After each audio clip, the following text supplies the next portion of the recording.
अच्छे बनते रहोगे सब अच्छा होगा। लेकिन असलियत में क्या होता है? जैसे जैसे तुम भोले बनते जाते हो, गलत जगह पर गलत भरोसा करते हो, दोस्त बनकर धोखेबाज तुम्हें सेवा करके पावर देते हैं, पार्टनर तुम्हारी मेहनत, तुम्हारा सपोर्ट, तुम्हारा पैसा चूस लेता है, और अंत में जिंदगी तुम्हारे सामने ये सवाल खड़ा कर देती है, क्या इंसान बनते रहोगे या कोई कमजोर ढांचा बनकर सबका फायदा बनते रहोगे? इसी सवाल का जवाब है आज की चाणक्य नीति। भोलापन छोड़ो, शाम दाम दंड भेद की नीति अपनाओ, ताकि भोलेपन में नष्ट होने वाली ताकत चाणक्य स्मार्टनेस में तबाही में बदल जाए।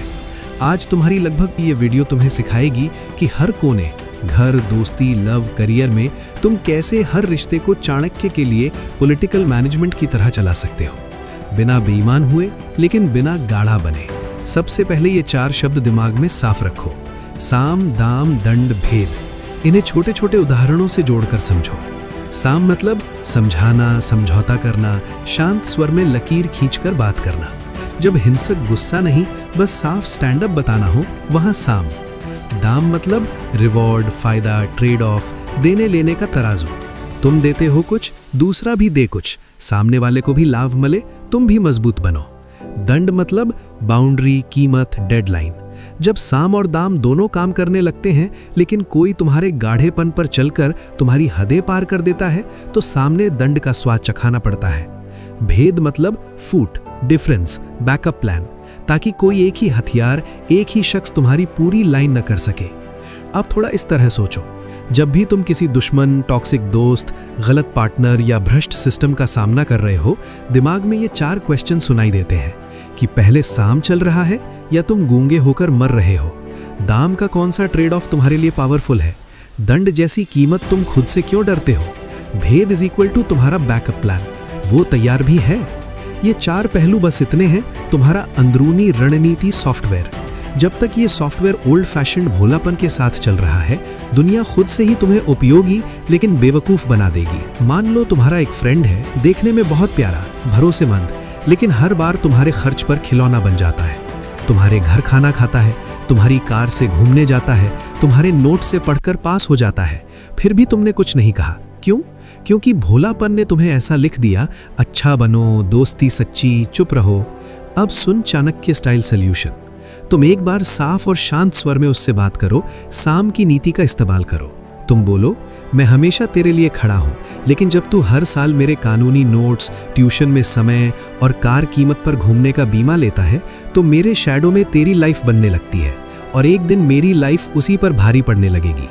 साम की नीति का काम यहाँ ये है, तुमने दोष बोध को नहीं, बस हदबंदी को क्लियर किया, बिना गुस्से के, बिना टेंशन के, बिना हर भरे वादों के।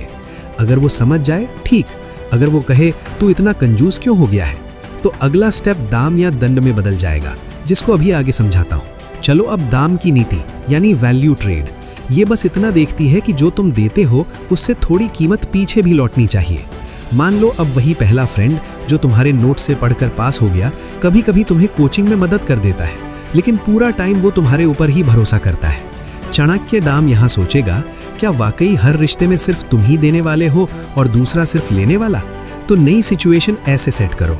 तुम बोलो, मेरे खिलाफ तेरा कोई गुस्सा नहीं है, मैं तुझे नोट्स और स्टडी ग्रुप का हिस्सा रहने दूंगा, लेकिन जॉइंट प्रोजेक्ट में अगर तू मेरा काम करता है तो फाइनल इमेज या रिव्यू पेपर तू अकेले तैयार करेगा और प्रैक्टिकल सेटअप तू मुझे सिखाएगा। यहाँ क्या हुआ?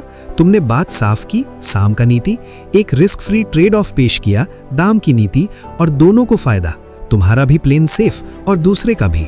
चाणक्य की दाम की नीति बस यही पढ़ाती है कि हर रिश्ते में एक लेवल रहे ट्रेड ऑफ होना चाहिए, ना गुलाम बनो ना बनवाओ। जब तक तुम दाम की नीति से चल रहे हो तो सामने वाला जानता है कि तुम भी देने वाले हो और लेने वाले भी।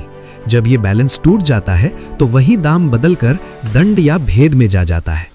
अब मान लो वही फ्रेंड जिसने जबरदस्ती अपना सारा बोझ तुम पर डाल दिया, जब साम और दाम दोनों साथ मिले तो थोड़ा शर्माने वाला नजरिया आ गया था, लेकिन जब रिजल्ट आया तो उसने फिर तुम्हारे बदले की जगह उपहास शुरू कर दिया। तू इतना गंभीर क्यों हो गया है? कोई छोटी मोटी मदद ले ली तो?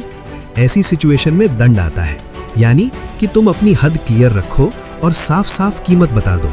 चाहे वो कीमत ये हो कि तुम सॉफ्ट लॉक बना दो उस रिश्ते को, कभी ज्यादा करीब ना जाने का नियम। तुम सीधे बोल सकते हो, मैंने बार बार समझाया, साफ टर्म सेट किया, फिर भी तू मेरी बातों को हल्के में लेता है, तो अब मैं तेरे लिए कोई एक्स्ट्रा सपोर्ट, कोई ओवरटाइम मेहनत नहीं दूंगा। इसका मतलब ये हुआ कि तू जितना लेना चाहता है उतना करना भी सीख, वरना तू आज कदम और पीछे रह जाएगा और मेरी शख्सियत तेरी जनरल स्टोर नहीं बनेगी। यही है दंड की नीति। भोलेपन में खुद को ऑफर करने का गैप बंद, और अगर तूने मुझे यूज किया तो मेरी लाइफ तेरे लिए 2x टाइम ढीली नहीं रहेगी। साफ साफ ओपन एक्सप्रेशन। अब एक और सिचुएशन। मान लो तुम एक ऑफिस में काम करते हो जहां बॉस किसी एक गुट को फेवर करता है और तुम बाकी सारे दबाव का स्केपगोट बन जाते हो। तुम्हें ज्यादा प्रोजेक्ट दिए जाते हैं, शाम को देर तक रोका जाता है और अंत में क्रेडिट वही लेता है जो बॉस के साथ बग्गस गाता रहता है। भोलापन यहाँ क्या कहता है? बस शांत रहे, काम निकाल, आगे कल का वक्त आएगा। लेकिन चाणक्य कहता है, यहाँ अगर सिर्फ साम दाम चला तुम हमेशा के लिए नीचे दबे रहोगे। इसलिए यहाँ भेद की नीति जरूरी हो जाती है। तुम 2 अतिरिक्त गुटों से ओवरनाइट काम शेयर करते हो, जिससे तुम्हारा वर्क दूसरों के नेटवर्क में भी दिखने लगे। और जब तुम जरूरत उठाते हो तो एक ही आदमी या एक ही गुट तुम्हारे ऊपर पूरा कंट्रोल नहीं रख सकता। तुम अंदर अंदर ये इस्तेमाल करते हो। एक टीम में फ्री टिप शेयरिंग, दूसरी टीम में स्किल ट्रांसफर, और जब भी कबाड़ी धोखेबाज चलन चिढ़े, या तो वो अपना फर्क एक्टिव खो दे या खुद से रिश्ता खींच ही दे। यही है चाणक्य की भेद नीति। तुम दुनिया को इतनी तेजी से समझाते हो कि ये शख्स या ये सिस्टम मुझे इक्का दुक्का पर नहीं ले सकता, क्योंकि मेरे पास आर्टिफिशियल फूट और असली बैकअप प्लान है। अब तुम सीधे ये एक फ्लो समझ लो। अगर तुम चाहते हो कि तुम्हारा दिल नेक रहे मगर जिंदगी धोखेबाजी से स्ट्रक्चर ना खोए, तो कभी भी साम दाम से शुरुआत करो, लेकिन दंड और भेद को कभी भी गलत मत समझो। भोलापन का ये गिल्ट ट्रिप है, वो तुम्हें बुरा बनना सिखाता है अगर तुम अपनी कीमत बताओ या अपनी लाइन खींच दो। लेकिन चाणक्य की नीति कहती है कि जो तुम्हारी नीयत मजबूत है वही रचनात्मक दंड और व्यूहात्मक भेद को जस्टिफाई करवाती है। यानी अगर तुम बिना गुस्से के साम बोलते हो, बिना गुलामी के दाम सेट करते हो और जरूरत पड़े तो बिना नफरत बस सफाई से दंड टालते हो, तो भेद से तुम दुनिया को ये सिखलाते हो कि तुम्हें सिंगल जरिए पर ना पकड़ने की जगह देनी होगी। तो फर्क बस यही है, भोलापन सिखाता है दब के झेलना, चाणक्य नीति सिखाती है कंट्रोल में झुकना और कंट्रोल वापस लेना। अब तुम्हारे लिए फाइनल जरूरत, ये वीडियो खत्म होते ही तुम सिर्फ ये एक लाइन अपने दिमाग में गारंटी से फिट कर लो। अगर मैं भोला होके रहा तो मेरा दिल शायद नेक रहेगा, लेकिन मेरी घर दहजी जिंदगी कोई दूसरा छल कर लेगा।